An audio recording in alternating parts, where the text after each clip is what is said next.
Yeah. Everything we Feedback. say now. Yep. Can and will be used against us. Mum's the word.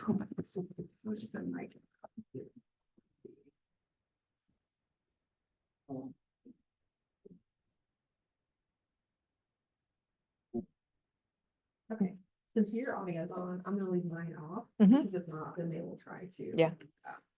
Mouth each other. Okay, hi, everybody. I want to welcome you to one of our Lunch and Learns, a part of the BYOB Lunch and Learn series. This is our first series. Our goal is to create a grassroots networking group of business leaders, entrepreneurs, so that we can come alongside each other and support each other with all the gifts that we have. So we have Julie Hirschauer today. She's going to present on Hope is Not a Strategy, and I am super excited to hear what she has to say. No, thanks, Jessica. I appreciate it and appreciate everybody in the room here with us and those of you coming in online. So, hope is not a strategy. That is the title of this presentation.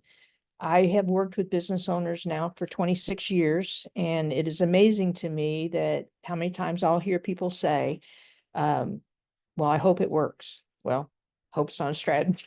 I can tell you that there is some luck that goes into business, that's for sure. But if your go-to is I hope it works, then we probably ought to talk. So I want to present this by talking about the tale of two explorers. Roland Amundsen, he was age 39, and Robert Scott, age 43. And they set off to go to the South Pole in 1911. And they, relatively the same age, relatively had the same type of backing and financing and whatnot. But one made it and one did not. And the question would be, why? Okay. And so we'll move forward to what Jim Collins talks about is he's one of the most brilliant business minds. He wrote Good to Great and Great by Choice and multiple other books. And if you haven't read either of those books, I really suggest you do. It just was so eye-opening to me. And I read them early in my career. And as I was preparing for this, I thought, I really need to reread it because I just started just slumming through things. I thought, oh, I forgot that. Oh, I forgot that. So he's really cool. But anyway, he has what's called the 20-mile march. And in his research of the 20-mile march, he found these two explorers. And he thought, wow, I thought I had a great idea, but actually Amundsen had a better idea because he already did the 20-mile march. And so that's just what I want to talk to you about. So in the 20-mile march, it's the idea that you set goals that I'm going to go 20 miles. I'm not going to go 21 and I'm not going to go 19, but I'm going to go 20 miles. And I'm going to claim victory at 20 miles. Okay. And whatever that might look like. Right. And so we do this in like exercise. Right. In exercise, we may say, I'm going to do 10 minutes on the treadmill. I'm not going to do 9. I'm not going to do 11. Well, some of us will push to do 11 and then we come off of it and we're discouraged and we're sore. And I ain't doing that again. Right. If we just backed it off to the 10, what we had originally set for, right. Or 5, something like that. Since my husband's here, I'll tell a story of his. So he was sleeping or he was driving and he was getting sleepy. And we had a bag of popcorn, I think it was. Puffed popcorn.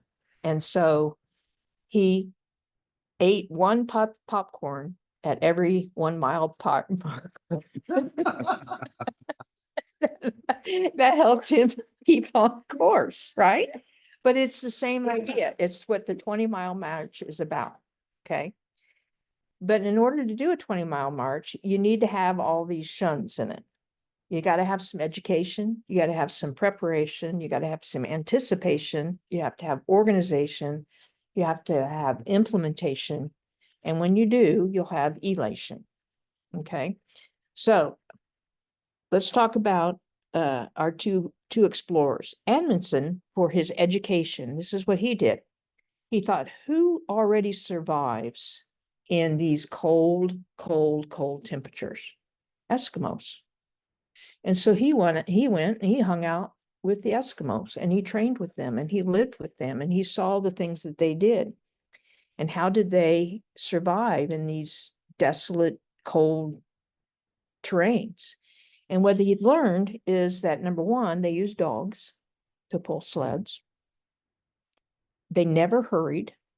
And by never hurrying, they never built up sweat that would freeze and cool their body core.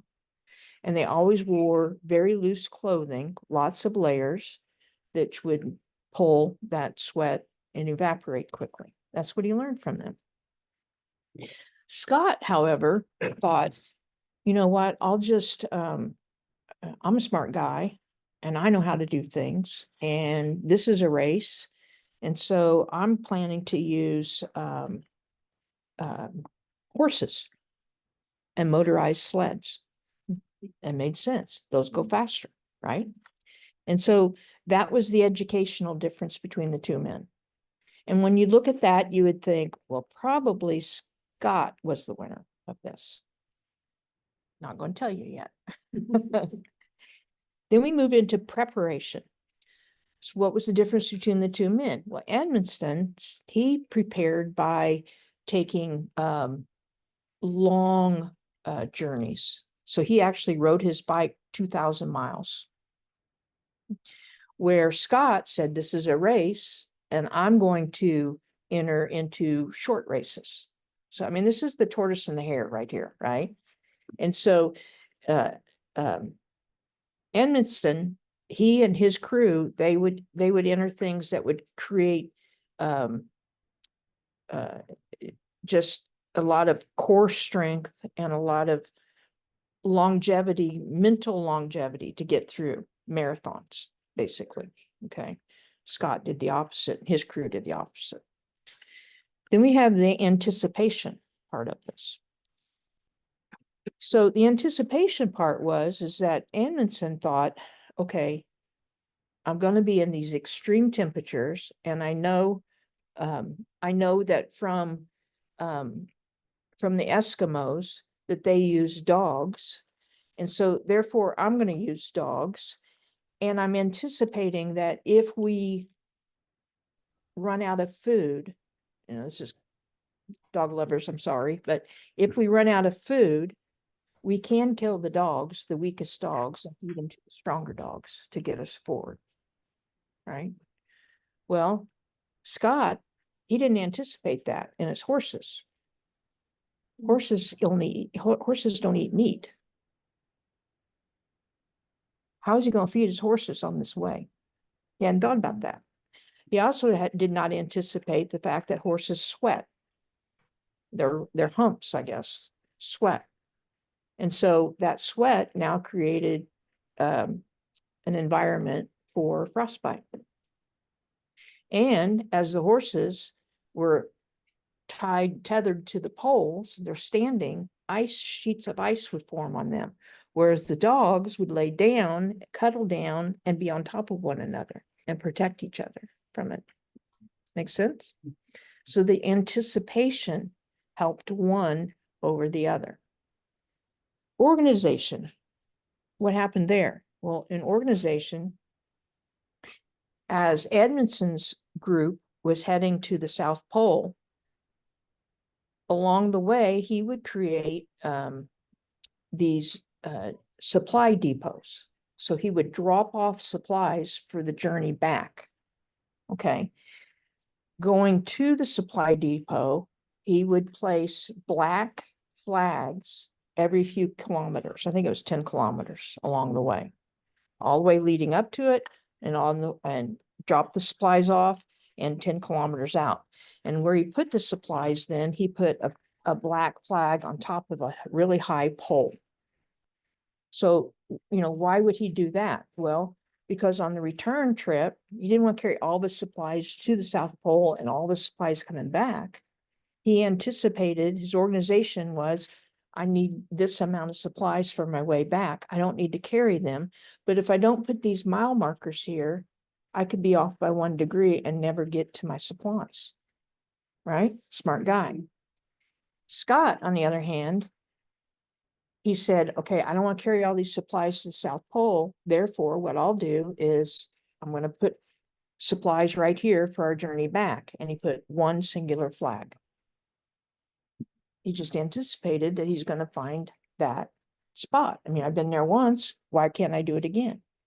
He did not think about the fact that it's going to be a whiteout, that he's not going to be able to see it. You know, how hard would it be to see one flag versus Amundsen's 20, 30, 50 flags? I don't know how many it was, right? Smart guy. And then implementation. This is the 20-mile march. Amundsen said, I'm going to go 15 to 20 miles per day. I'm not going to go 14 and I'm not going to go 21. I'll go 15 to 20. And what would determine whether he went 15 or 20 would be the weather, how much wind was coming at them. But he planned for 15 to 20, where Scott pushed his crew to exhaustion every single day. Okay. Now, remember, this is a race. And so on good weather days, when Amundsen's group could go 21 or could go 25, do you think his group was saying to him, come on, boss, we can push it? After all, this is a race. I mean, would you guys think that that would be a natural thing to say? But he probably had 2 or 3 main people around him that was helping him not be tempted to get off of the plan. Yeah. Which is so important in business and in relationships. Whether you own the business, whether you work in the business, you know, you need your core folks around that says, this is who we are, and this is how we do things. And we're not going to be tempted to go 1 degree off, 2 degrees off, go 1 extra mile, go 2 extra miles. He was so diligent in this that he got within 7 miles of the South Pole. He had no idea where Scott was at, whether if they were neck and neck or not. But he held to the discipline that says, we're going to stop, even though they could have pushed that last day to hit it and win the race. He said, no, that's outside our plan. Okay, so what does this have to do with anything? So we have the 5 stages of growth. And the 5 stages of growth, this applies to businesses, this applies to a job, this applies to marriage, it's everything. In all relationships, you will see these 5 stages of growth. So on the up and down's the y-axis. The y-axis, Excellent. satisfaction and excitement. And then unfortunately, as we've casting this, it's making the words off, but on the other axis is knowledge and time. Okay.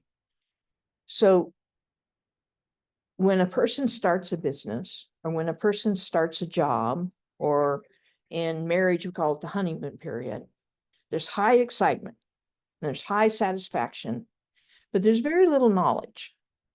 And most businesses will make it about 18 months just on pure adrenaline and just stubbornness. A lot of businesses ought to close up prior to that. And they just can't do it because they're being stubborn about it. But as the time goes on, they become less and less dissatisfied. And this is called the launch stage. From the launch stage, you enter into what is called the grind. And man, this is when people quit, is the grind. And in the grind, it's your business is growing, but you're making less money and you're spending more time. Or in the grind, if you're an employee, a manager, an employee, whatever, it's in the grind, you have more knowledge because more time has passed. Therefore, more work gets put on you. And now you're doing more work for the same money. It's like, what the heck? Right? And so it's in the grind that the majority of business owners quit. It's in the grind that the majority of great workers quit. It's in the grind that the majority of marriages fail. Okay. If you could just hang on, you can get to the next phase, which is called winning. And in the winning, you can see with this graph, satisfaction and excitement starts to go up. Your knowledge, with time, your knowledge gets greater. Okay. And you enter into this winning stage, right? So let's go back to our two explorers, right?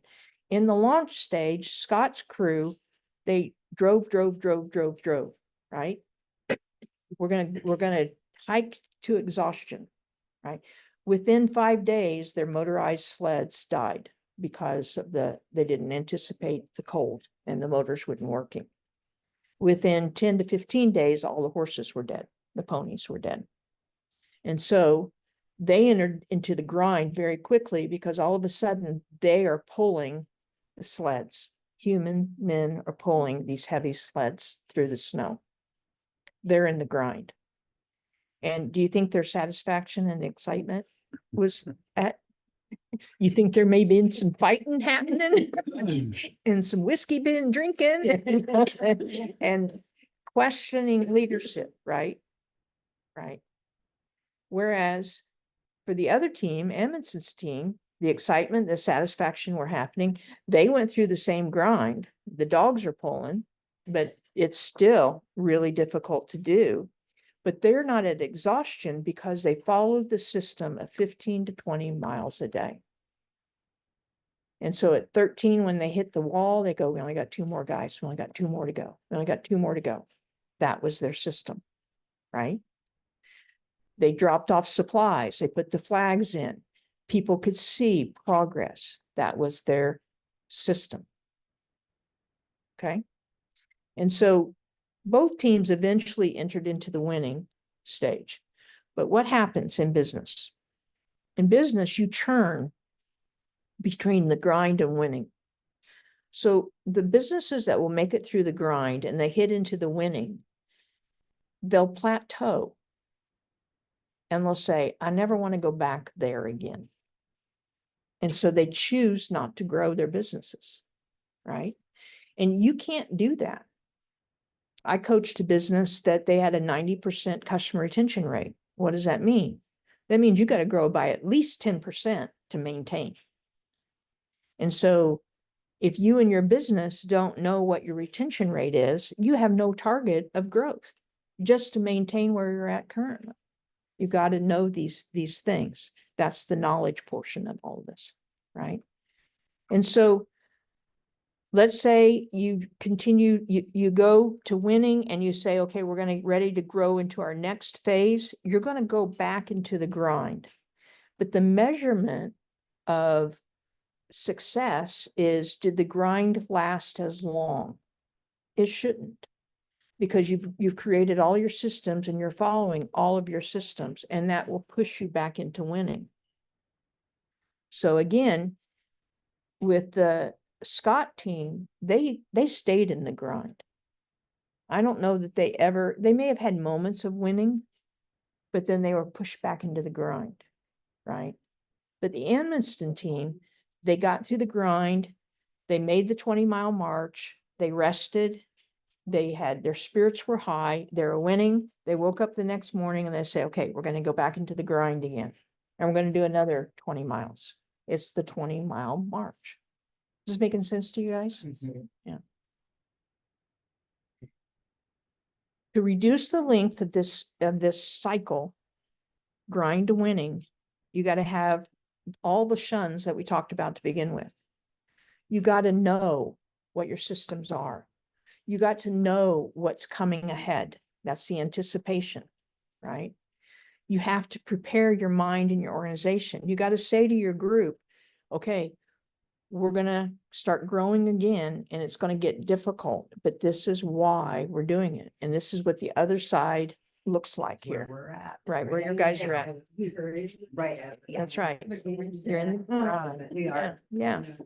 And so knowing that what you're going through is normal, knowing that the pain that you have is normal, sometimes makes it easier. It's hard not to change. So when you're in the grind, it's hard for me to stick to the policies or procedures that I came up with because you're like, well, maybe I'm making this too hard. Maybe. Yeah. So I always revert back to maybe I need to change the way I'm doing things to make this easier. Yeah. And that's, entrepreneurs love change. And so that's our go-to, right? We get bored so quickly with things. We have such a short attention span. And it's a beautiful thing because we launch businesses, but it's also our Achilles heel because we do just what you said, Jessica, is that we think, oh, maybe I need to change this. And you end up hurting yourself, right? Now, that's not to say we don't stay flexible, because what you thought was a great idea yesterday may pan out to be a great idea. But knowing that, okay, the pain we're feeling doesn't mean anything's wrong. It means that we're in a grind. And if I work my systems, I'll get into winning every single time. Okay. And so organizations, systems, everyone has a job. And you don't overlap those jobs, because if you overlap those jobs, then you get competition, you get, well, you said you were going to do it. Well, you said you were going to do it. The whole saying, when it's somebody's job, it's nobody's job, right? And so everybody has a job, and everyone has metrics that are associated with that job, so that they on an individual basis can see that they're winning.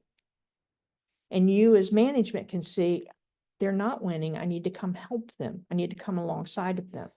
Metrics is not a measure to fire, though it will, right? It really fleshes out those that are cheating the system, right? But it also flushes out those that just need some help. They might be in the wrong seat of the bus, as Jim Collins puts it. Okay. And then implementation, do it and don't change it. I know this works. Okay. So everyone knows that in dieting, there's two ways to do it. Let's say you want to lose 10 pounds this month. And so you have your system. Your system is calorie intake and your system is exercising. Yeah, in theory, right? In theory. I'm thinking, is that grind starting? I was like, oh, Exactly right. Exactly right. You So plateaued. you plateau, that grind starts, you plateau, or the worst thing for me would be my scale says I've lost 5 pounds, and I go to the stupid doctor and his scale says I've gained 5 pounds. And I'm just thinking, well, who cares then? And, stop at McDonald's on the way home, right? But if we do caloric intake and exercise every single day, and we're writing things down, we know that system works. We hit the grind, you think, okay, I'm going to change it. I'm going to start fasting. Right? And at the end of the day, you may fast and you may lose 10 pounds at day 30, but at day 31, I guarantee you'll put that 10 back on. Absolutely. But if you continue with the system that you know that works, you can just keep growing on it every single time, right? You can keep pushing forward every single time. So that's the implementation. Elation. Scott faced 6 days of gale force winds and traveled on none of those. Amundsen faced 15 days of gale force wind, and he traveled on 8. Scott's journal says, I doubt any party could travel in such weather. Amundsen's journal said, can't read that. It's been an unpleasant day, storm, drift, and frostbite, but we have advanced 15 miles closer to goal. What a difference of attitude. It's been a rough day, but we've advanced. It's been a rough day. Who could ever advance? What a difference in the two. Because in the grind, you feel like you're failing sometimes. You do. Sometimes you're like, is it supposed to be this hard? Should it be this? And that's why it's so important to have people around you. You cannot do this alone. You have to have people around you. You've got to have a core that says, we set the plan, and we just work the plan and it will work. But sometimes you're so in the weeds that you can't set the plan, and that's where you hire a business coach. Thank you very much. To come in, whether it be long-term or whether it just be, you hire a business coach and we come in and we look at what you're doing and we ask a ton of questions because you already know the answers. It's in you. My job is to bring those things out. I can't tell you what to do because I don't know what your passions are within you. But what I can do is ask a lot of questions to bring that out and then set forth those systems and put them into place and encourage you to not change your system. Okay. Anderson had a strategic strategy, and he reached the South Pole and returned to his home base with all 19 members that started out with him on January 25th. Scott had a hope strategy in that he stalled on his return home base. He made it. He made it to the South Pole. I think it was 32 days later than Amundsen. They made it. But coming back home, they got lost. And they stopped, and due to exhaustion and depression and no supplies, they perished. 8 months later, a British reconnaissance party found the frozen body of Scott and only 2, so a lot died prior to that, companions, and they were only 10 miles from their base camp. 10 miles. I mean, talk about a contrast. One followed the systems, one was prepared educationally, one anticipated things. One had great organization. One's implemented in saying, we're going to go 20 miles a day or 15 to 20 miles. And one won. And the other did not. So, I just encourage all of us here to, as we're going into this next year, you got to evaluate where you came from and celebrate it. You got to evaluate, what, do your whole SWOT analysis. What's your strengths? What's your weaknesses? What's your opportunity? What's your threats? And, I in my business have always had people outside the business to come in and do this with me because I'm a positive thinker, and sometimes I think I got more money than I do. Sometimes I think that things are working better than they are, right? And so having some outside forces to come in and help identify that which needs to be shored up, create your processes, decide where you want to be in this next year, and then work it. So rinse, wash, rinse, repeat. Yeah. And that's the time, right? Because we're going into a new year. Now is the time because we're going into the new year. Absolutely. What questions or comments do y'all have? Is there any way to skip the grind part? You cannot script the grind part. Did the dogs make it back? The dogs made it back. I don't know if all of them did, if any of them got eaten, but we'll say that they did not. Yeah. So where do you guys think you're at in your business? In that launch, I mean, you all been in business a long time, so have you. The launch, and Kathleen, I'm not sure. It's good to have you, Kathleen. Are you at the launch? Are you in the grind? Are you the winning? I think we're definitely on the grind. I think obviously we started with a launch. We went through the grind once, which is why I'm tired, because I feel like I'm back in it. Mhm. And so So we you had had a to win win, it. and Yes, then when you slide back into the grind, it's almost like, I mean, for me, I question, hold on a second, is it supposed to be this hard? I thought I worked through a lot of these things. But it makes sense because as you're growing, things change, the workload changes. You're changing what you're doing, your role changes, Mhm. and you go back into the grind. So I think that makes how long? So when you've gone back into the grind, is it harder or easier? I mean, let's try to put the mental part of it on the side, like, what the heck? No, I'm gonna say harder because it's much harder what we're trying to do now. And part of that's the evolving of what we do. You know, Okay. new, we just New have this- challenges, they're not the same. Yeah, ones. very Yeah. much so. Right. Mhm. But it shouldn't take you as long to get out of the grind. Okay, Good.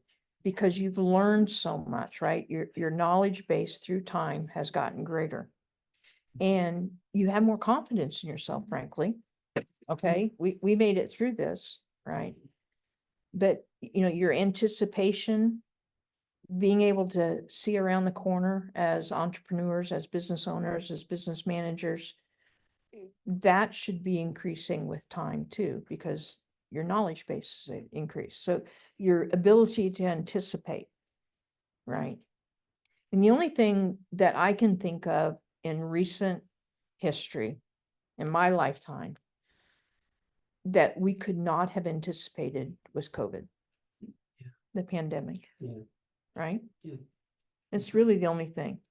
We can anticipate elections and the slowdown of business. We can anticipate war and what that looks like for us. We can anticipate now terrorist attacks, you know, Pearl Harbor, 9/11, those are outside our country, but even within our country, the school shootings, the Oklahoma, all of that, right? We can anticipate those things, and how is that going to affect our businesses? They may or they may not affect our businesses financially. They certainly affect our businesses psychologically. So what are the systems that you have in place to make sure that everybody's okay? Right?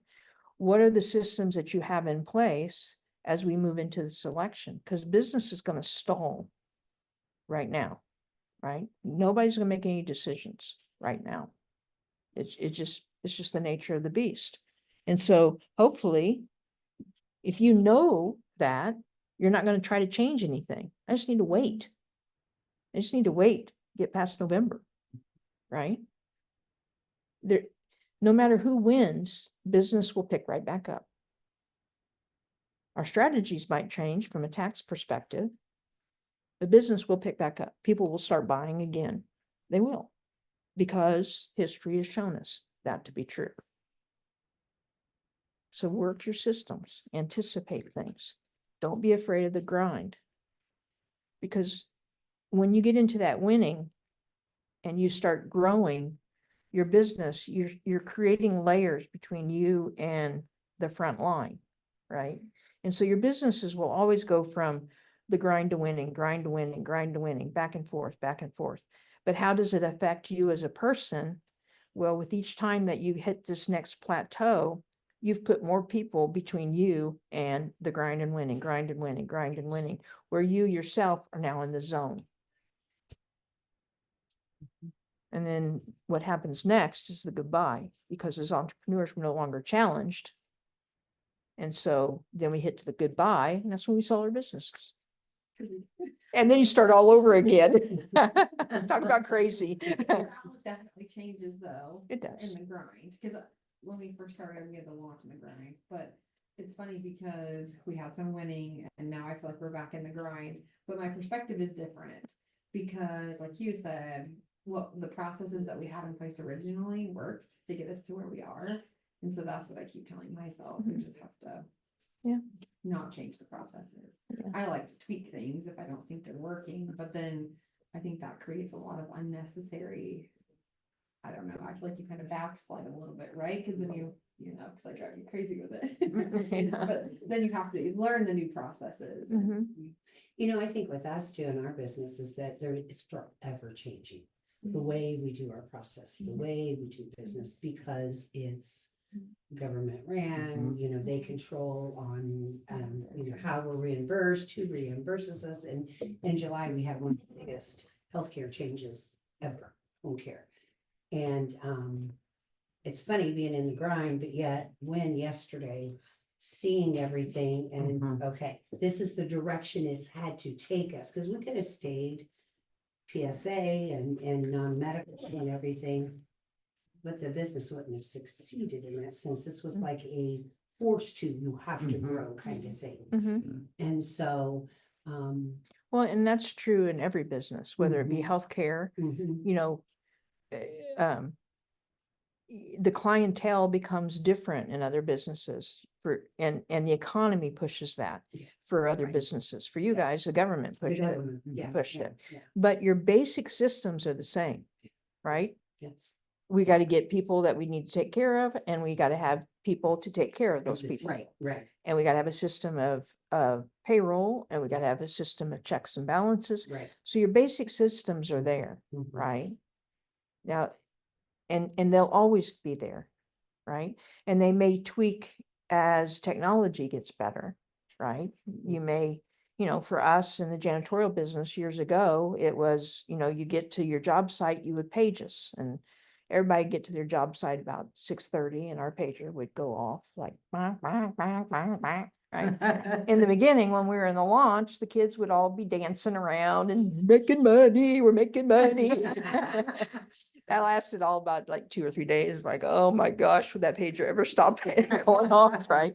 But that was our system, right? Now the system, for those that are in Office Pride, we're no longer that, is, we have a geofence around every single business. And as soon as they enter the business, it clocks them in because they're within the geofence, And right? it's kind of Yeah, same. yeah. So your systems changed, but the fact that they had to clock in didn't Still change, remains. right? Yeah. And that need for that to be done and that system to be followed. and Right. Those things to be taken. Yeah. But in order to get to the next level, you're going to push yourself into the grind and that doing the things that you guys are doing in your business, doing what you're doing, expanding in your business, you're going to push yourself into the grind, but the basics are always the basics. And you don't change those. For me, I also think it's moving, right? So the space we were in was kind of a temporary space, and so I don't know if you feel like. Oh, but yeah. yeah. Getting Yeah. the original space ready was exhausting, you Mhm. know, and now moving into a new space, you're like, "Oh, let's do this. I Yeah, gotta and do that's- this all Yeah, over we've done again." it 3 times. Yeah. So. We just We keep have. growing and all Yeah, of we're this- steady now. yesterday there was conversation. Are we outgrowing this building already? That's a Mhm. good Conversation. problem. Yeah. Yeah. Yeah. But because you've been through it once, you'll survive it. Right, and you know what to do, what not to do. what Exactly to right. do. And you can tell your team, this is tough. We're going to survive got it. this. We're okay. We've been through it. We can do it. Yeah. And here's how we're going to do it. Mhm. Right. So, but like I said, this whole thing works no matter if you're in business, if you're a manager, whatever it is, but it also works in relationships, right? The honeymoon period's over in relationships, you get into this grind. But, if you just push through, you get into winning. And then you'll still have problems, right? But the problems become less and less. I mean, our fights don't last near as long as they used to. He just knows I'm right now. So that we're in the winning. No, but seriously, people quit too soon. You just got to push in relationships, friendships, things with your children. I mean, it all cycles. But the cycles lessen as you become smarter and time moves on and you come back to your original systems, and, whatever your belief system is, our belief system would be somebody in our relationship needs to be a hero. So therefore, somebody needs to say, I'm sorry first. And it should be a race to that, right? And so that is a system. So what happens in business, life replicates it. Go to launch, you're in the grind, you're in winning, you're in the grind, you're in winning, you're in the grind, you're in winning. As time moves on, you get into the zone. And then the goodbye, whatever that looks like. So Mhm. that's all I gotta say about that. Thank you for everybody who joined us online. Yeah. Let's see if I can learn how to.